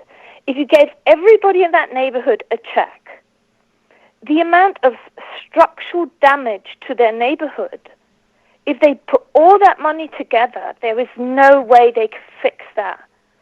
The power lines that haven't been taken care of, the water pipes in the public roads that haven't been the potholes, all that stuff, you couldn't fix that.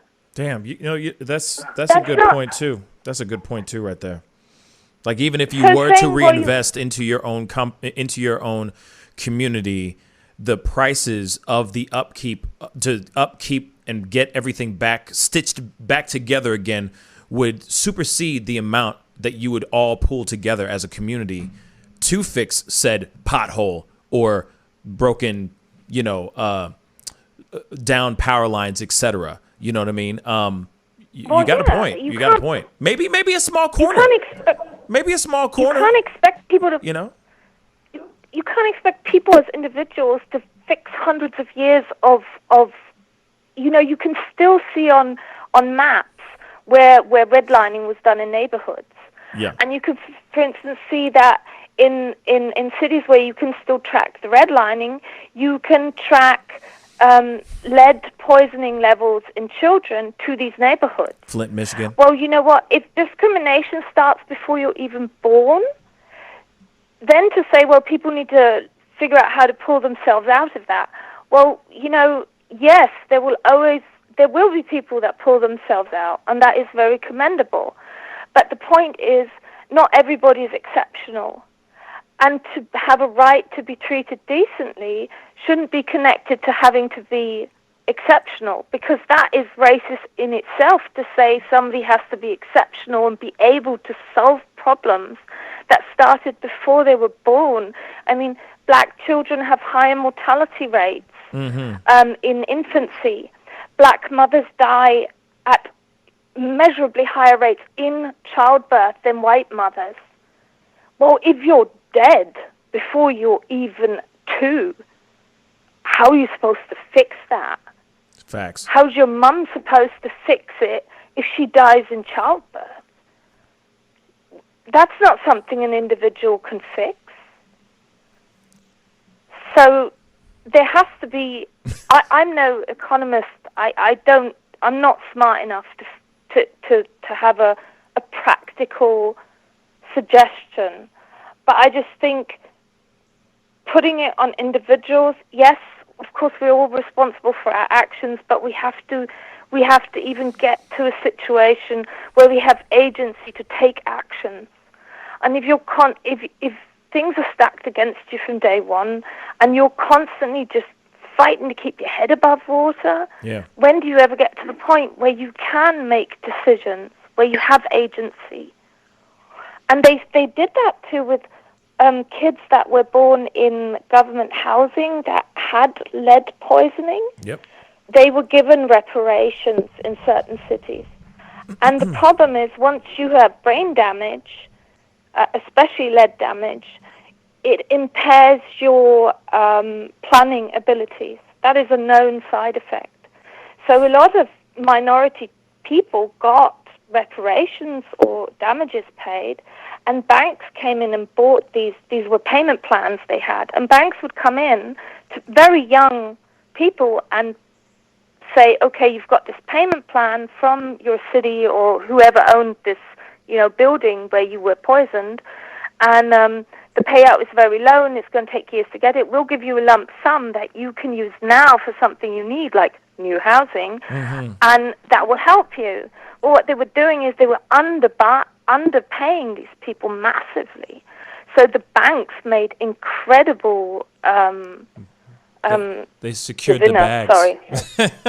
They made money. The banks gave them a fraction fraction of what these people were owed. Of course. But you see, if you take somebody who is literally physically damaged in their ability to plan forward, it is very easy to rip these people off. You tell me the banks didn't know that? You know? That's happening all the time. And the people who put in this plan that they get these payment plans and what's not, and allowed banks to come in and buy them out, they knew this also. So they're saying, oh, we've paid back the damages, but my buddy got the money. You tell me nobody noticed that beforehand? That's exploitation. Yeah. You know? Yeah, you know. And you can't put that on the people that are being exploited. Yeah, you know, it's you're saying a lot here, and it's very, very true. A lot of what you've said so far has been is you know, I don't, you know, it's funny because I swear it's the accent. You know what I'm saying? In real life, if we're on the outside of this conversation, what she's really saying is blah, blah, blah, blah, blah, blah. But her voice and her accent is like, wow, everything she's saying is just like golden. My Lord. No, I'm just playing. No, what you're saying is absolute truth. Try a southern accent. Please don't do that. No. Be exactly who you are, sweetheart. No, but what's crazy is, aside from your amazing speaking voice, is that the things that you're saying is very true. And it's sad to think that, like, just going back on what you said earlier, that, you know, it doesn't matter how much money we do make, if we were to receive reparations, it wouldn't be enough to be able to do something towards the community. By the way, just so you know, from last I checked, unless it's been a new thing, Flint, Michigan still does not have clean water. Still has issues with clean water. Will never be fixed. Of all things, you can't fix that with money. You know what I'm saying? You can't fix that. No. You know? You know what I'm saying? And what's so frustrating is, as much as we say that these things need to be fixed, why isn't something that should be fixed that millions of people consume on a daily basis, like water, why isn't that being remedied? Still hasn't been remedied to this day. And then even if they were to receive their reparations, would they be able to fix said problem with the water? You know what I'm saying? And that's just using that one area, that one community for an example. And it's sad. It's really, really sad when you talk about the lead poisoning and all that stuff that you were talking about before. And it is true. No matter how much money we all get, it won't be even nowhere near enough what we would need to be able to do something amazing for a community or for our community, whatever community we are from, you know? But at least it would be a step in the right direction towards something. Well, it would have to be a multi-level approach, I would think. Right. I mean, two things that I would, as I say, I'm not an economist. We're talking with a lady with a high school diploma here, but two things that I would suggest that will probably sound bizarre, but I think they would help. Mm-hmm. First, increase inheritance taxes, because we know that most wealth acquisition is through inheritance. Most people don't earn the money they have. Most people inherit the money they have. True. I see that in my family. My house is paid with money that my grandfather made. Oh, that's cool. If my grandfather hadn't made all that money, I wouldn't have a house because I'm not even close to having I have zero earning potential. I bake bread in my kitchen, you know, but I live comfortably because my family is established, you know. So if you increased inheritance taxes, especially, and you don't have to do it because people say, well, but then if I work hard and I have a little bit and I want to give it to my kids, I can't accumulate wealth. Well, you don't have to, you can set a limit. Like, above a certain, if you inherit more than $1 million, you're paying inheritance taxes, and it's going double, triple, I don't care, you know?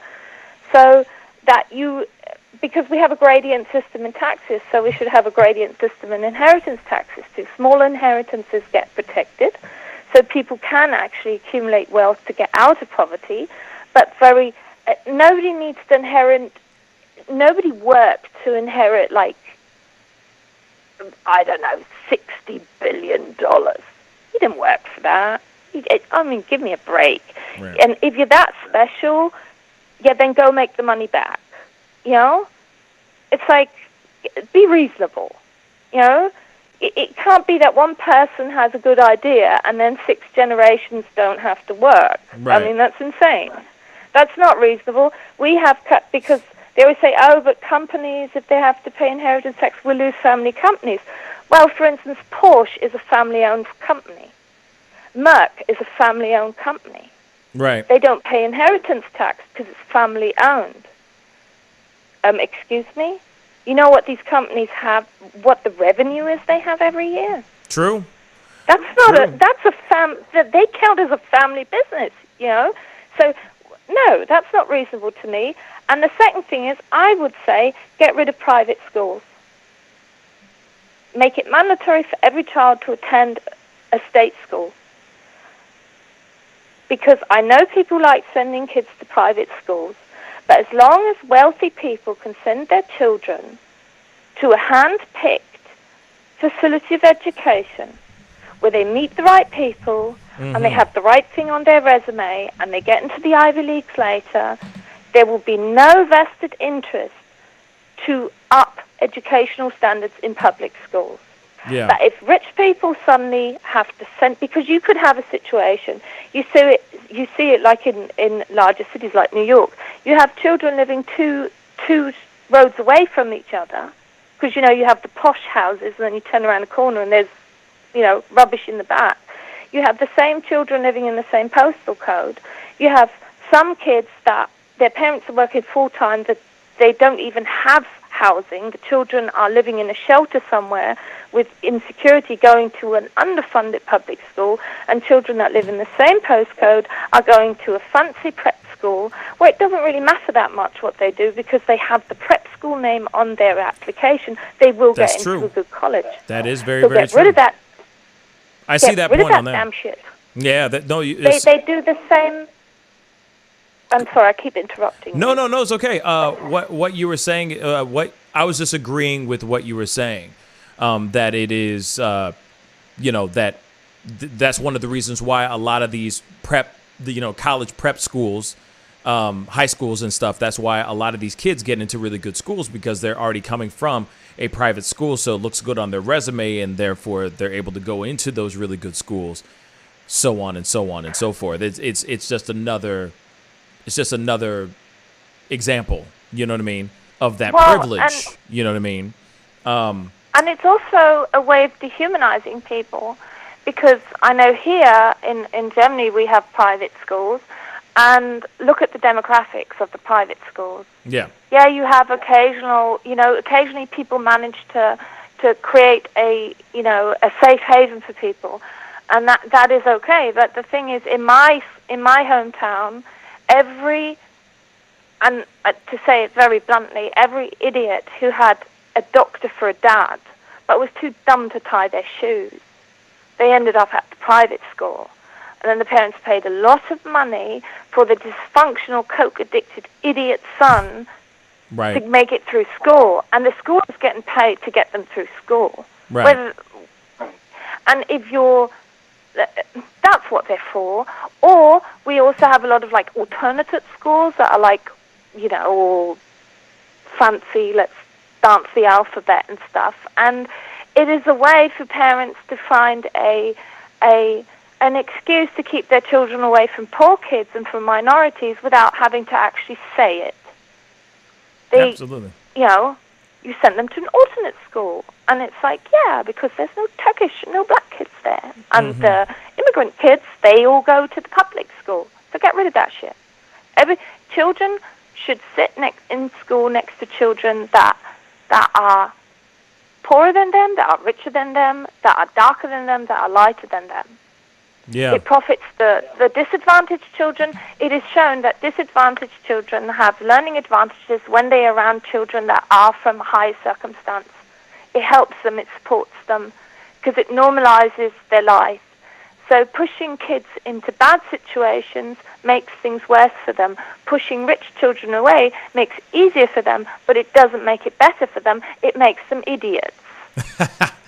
Well, Siri, you know what? Thank you so much for the phone call. I really do appreciate it. Dropping some more knowledge all the way from Germany. Thank you so much. I'm sorry I talked too much. No, there. you're okay. You're Siri. okay. I appreciate it, Siri. Thank you. We'll be talking soon, okay? Yes, thank you. No problem. Bye. Bye. She gets it. She does. She gets it. She totally gets gets it. it. She's like Hold up. American. I got phone calls coming in. I got to take like at least one more real quick. Hey, you're on the mic with the Pascal Show. What's your name and where are you calling from? Aaron, West Virginia. Aaron, How you West doing, Virginia. Pascal? What's up, man? How you doing, my brother? Thank you so much for calling. What's on your mind? Speak on it. I was thinking the last few callers, the lady from Germany, Lady Justice, they hit on a lot of really good points, but I think some of them skipped over some big modern issues. I mean, you got to think Stacey Abrams right now, in the past 2 years, have been fighting just for basic voter rights for anyone of color in this country. And in the past 2-3 months, you've seen Republicans go against anyone who is socioeconomically disadvantaged, any poor person, even white people, in any state that's not hardcore red. If you look at any of the purple states, they're being pushed back. So there's this thought that, with the thought of the show of reparations, I don't know how you could get reparations if you can't even get equal representation in the country that you want reparations from. I think that's something the hardest thing to overcome. If that makes sense. That makes sense. T, what do you think on this, man? Yeah, I mean that's a really valid point. For us to still be fighting for basic liberties such as the right to vote is a huge issue. I definitely believe what you're saying has to be highlighted and has to be attended to, because people are not thinking about it in that way. They're just thinking about what they're not getting themselves. But there are many inadequacies and many, I guess, state by state, a lot of inequitable things happening. So you're right about that. And I don't want to spend too much time, take up time from other callers. No, you're okay. If you can't get representation, if you can't even vote, I don't know how you get anything changed. Facts. And the last caller and Lady Justice was talking about, red lines. It's easy to see today, depending on where you live, or gentrification. But you can't change any of that if you can't vote. Absolutely. That has to be the first thing to change, is you have to be represented if you want any change. Short of revolution. Absolutely. 110%. Voter suppression is definitely a real thing, and it's happening. As we speak to this day. If we can't have our vote be heard, if we can't use our right to vote, then what do we have? We got nothing. Next thing you know, we'll be stuck exactly where we're at. So for someone like yourself, Aaron, calling in and talking about that and bringing that up is very important, because I feel like it is something that's just kind of swept under the rug and forgotten about. We talk about all these things like reparations and stuff as well, but yeah, you're right.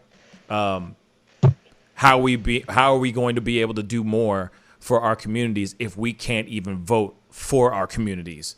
On the things that we want to change, So you're absolutely right with that, Aaron. Thank you so much for the phone call, man. Thank you.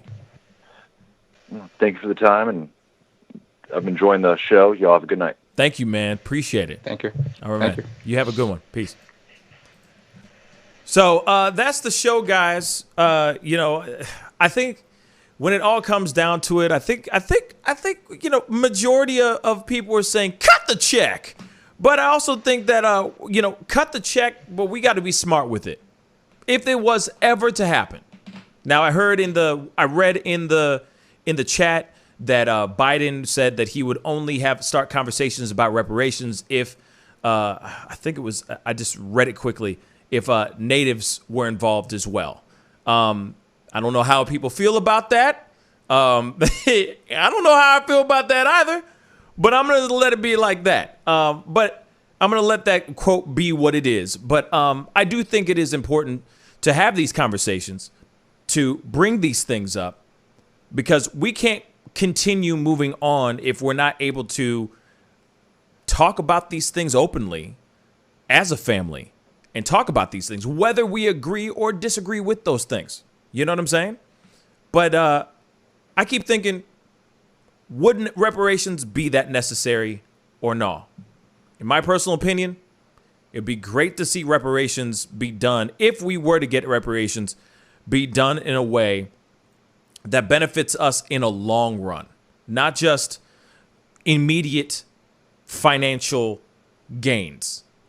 Something that we can have for generations to come, for an opportunity to grow, a seed that we can plant that can grow into something for our children and our children's children, and so on and so forth. Not something that we could just go real quick and buy a new whip with, or go and buy a flat screen TV. You know what I mean? Something that we can use, that we can actually grow generational whatever, wealth of knowledge, wealth, etc. Shoot, wealth of community as well. Well, I can't even say community. Wealth of community as well. Those are the kind of things that we need to start looking at. But we're so busy on our own thing, like, how much am I going to get, man? You think I can get those J's, baby? Really? Real talk? With a reparation check, man, I'm about to get me a flat screen TV and those J's, baby. And it's like, no, we need to use this money in a smart way. Use this money in a great way. Exactly, Hippie Buddha. Not only just generational wealth, not only just generational community, but also health. Shoot, instead of pouring all this money towards these stupid ass liquor stores and all this crap that's all on every single every single corner. You know what I mean? We actually put into healthier foods, healthier lifestyles, healthier choices. We inspire the community to actually reinvest and actually buy stuff. Actually buy stuff from black businesses, because that quality is so dope and that good that you don't need to venture out into the suburbs to get that good stuff, because you know that Susan over there has that thing that's so good. You get it from your own, no, real talk. You get it from your own community. But we're not there yet. We're not there yet. And I feel like there's a lot of the community that has not broken out of that realm and is willing to go and buy into the black communities and the businesses that they say. A lot of us sit here all day long saying, hey, we must invest and buy and support our black businesses. Those same people, I guarantee you, they're not going and investing in buying in their black businesses at all. They say it all the time. They'll post it all the time, but are they really doing it? Are they, though? We need to start practicing what we preach. And I think that when we actually do finally get this quote-unquote reparations, if we even get it, we already been ready. We already got that foundation ready and going. We don't have to worry about anything anymore. We don't need the freaking reparations. We're just like, no, actually, you know what? Fix that telephone pole over there. Let's take that money and put it over there. We good. We thriving. We are living in our own Wakanda, baby. That's what it should be. But we're not doing that right now. And I can't wait for that opportunity to actually happen. What were you going to say, T? That's the scary part, though, for both sides. Those who have historically messed up their money, who have no money management skills, are scared and mess it up. And also those who just hate to see people that they already hate come up will definitely resist a black Wakanda. So you make great points, though. Great points. I was going to ask you, you being a Haitian, of course. Let me just say that. Haitian family. Of course, T. Of course I have a good point. No, I'm just playing. I'm playing. Go ahead. Me being Haitian, yes. Even Haitian family, I mean, there's a different dynamic too, because you know there are African Americans and there are Black Americans. Right. You know, Black Americans like yourself have a home country somewhere else in the world. Jamaica, Haiti, like for example, I won't see any reparations, so I don't benefit from this. Period. I don't, because I'm not from. My ancestry goes back to Haiti and then goes out to Africa and a little bit of France, right, and a whole bunch of other stuff. Apparently, I'm a certain percentage Asian too. It's very interesting. But anyway, that's another conversation in itself. But no, it's not like I'm gonna look at this and go, oh, I'm getting reparations. No, I'm gonna be standing next to my good friend and being like, hey, what's up, bruh? Congratulations on the reparations. You see, I got this business idea that I want to do. You want to do this too with me? You know, you got that check. You got some money to burn. Let's do this. So I won't benefit from it. You know what I mean? Personally, I won't. But I got friends. I got other extended family that would benefit from it for sure. You know what I'm saying? Brother-in-laws and all that stuff that will benefit from it as well. But yeah, I mean, coming from Haiti and Port-au-Prince, that's where my family's from, everything's Black owned. Everybody there's Black. You know what I mean? With some light-skinned. You know what I mean? You have a few white people in there, few white Haitians and everything, but majority of it is Black. Everything's Black owned.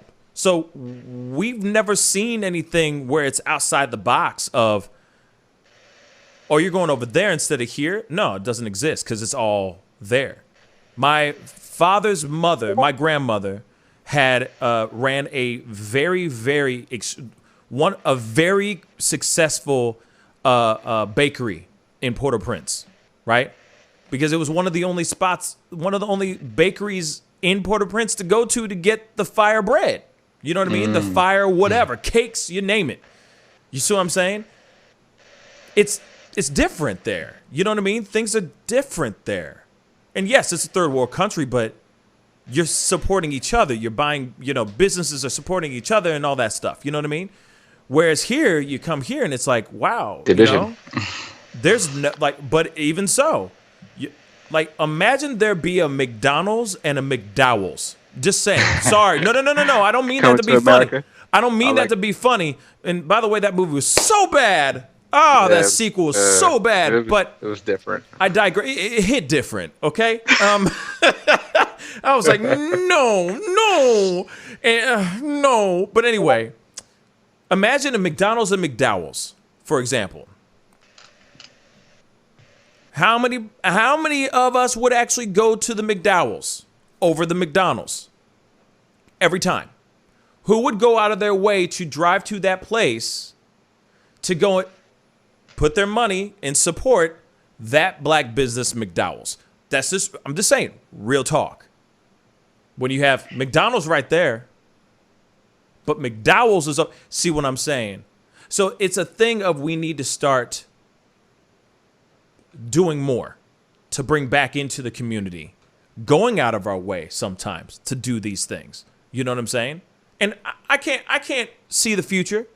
I can't predict what we would all do, but I know for a fact, like I said earlier, a lot of people will sit here and go support such and such, and then they don't really do it. When they go, oh, go sign up for that petition. I did. No, they didn't. They just say it to sound good. You know what I'm saying? Oh, I donated. No, you didn't. Quit lying. You see what I'm saying? So that's just that's just kind of where I'm coming from in that regard. And especially coming from a family where everything's Black owned. You know what I mean? Port-au-Prince, Haiti in general, everything's Black owned. I mean, don't get me wrong, the politics and the money, and it's a third world country, that's a whole other conversation in itself. But then when you come out here and you see, okay, this girl owns her own, let's just say her own hair care line, and she runs a little mom and pop shop. You know what I mean? It may not be the glamorous, super televised all over the place, but she's got a strong business. You know, you get some you can go there and get really good weave, but you still go to the girl. You know what I mean? You still go to the Korean family that owns the place around the corner from you countless times. You know what I'm saying? And it's like, all right, it's time to flip the script. You know what I'm saying? Sometimes one place has something that the other place don't. Like when you go to a Target and a Walmart, real talk.